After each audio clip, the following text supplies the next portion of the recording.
কাপড় কাচাবেন? কাপড় এক গামলা কাপড় কাচতে কত? তোমার যা খুশি দিও মা। জল ওদিকে। আমি এই জুতোগুলো পরিষ্কার করে দেই, তাহলে আমাকেও দুটো ভাত দেবে। এই নে, এগুলোও ধুয়ে দিবি। ছেলেকে লেখাপড়া শেখানোর জন্য ঘরবাড়ি বিক্রি করে শহরে পাঠিয়েছিলাম, নাকি বড় অফিসে চাকরি পেয়েছে, বড় লোকের মেয়েকে বিয়ে করেছে। আমার ছেলেকে পেয়ে গেলে আমাকে আর এসব করতে হবে না।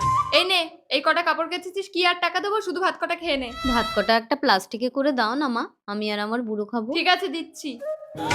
ও বুড়ো চলো, ভাত এনেছি, দুজনে খাবো।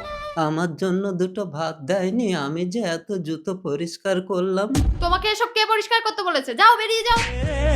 চলো বুড়ি। বাহ, জামাটা তো দারুণ পরিষ্কার হয়েছে। উপাসী, তুমি করেছো? আরে না, একটা বুড়ি এসে ধুয়েছে, ও প্রতিদিনই আসবে। জুতোটাও তো চকচক করছে, তুমি করেছো? আরে না, ওই বুড়ির সাথে একটা বুড়ো এসেছিল, আমি ওকে বলিনি পরিষ্কার করতে। ও মা, ও জুতো পরিষ্কার করে দিয়ে বলছে খেতে দাও। আমিও সেরকম দিইনি খেতে, দিয়েছি দূর করে দাঁড়িয়ে। দুটো খেতে দিতে পারতে। দিতে পারতে মানে? কুকুরটা কি খাবে? দেখো তো রিলসটা কেমন বানিয়েছি। কই দেখি।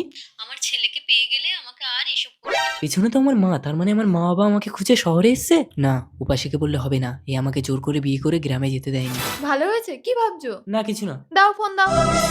আমিও আজ তোমার সাথে কাপড় ধোবো, তাহলে আমাকেও খেতে দেবে। নিয়তিরে কি খেলা।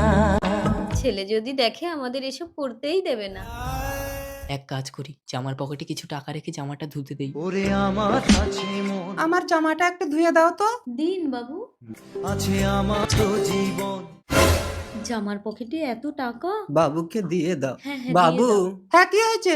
বাবু, আপনার জামার পকেটে টাকা ছিল।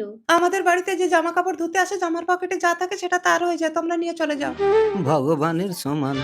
উপাসী, আমি একটু বেরোচ্ছি, তুমি ওদেরকে সময় মতো খেতে দিয়ে দেবে। এই দেখি দেখি, কি লুকাচ্ছিস? শুভর জামায় টাকা ছিল? শুভ মানে? চোর! যা, বেরিয়ে যা এখান থেকে। শুভ?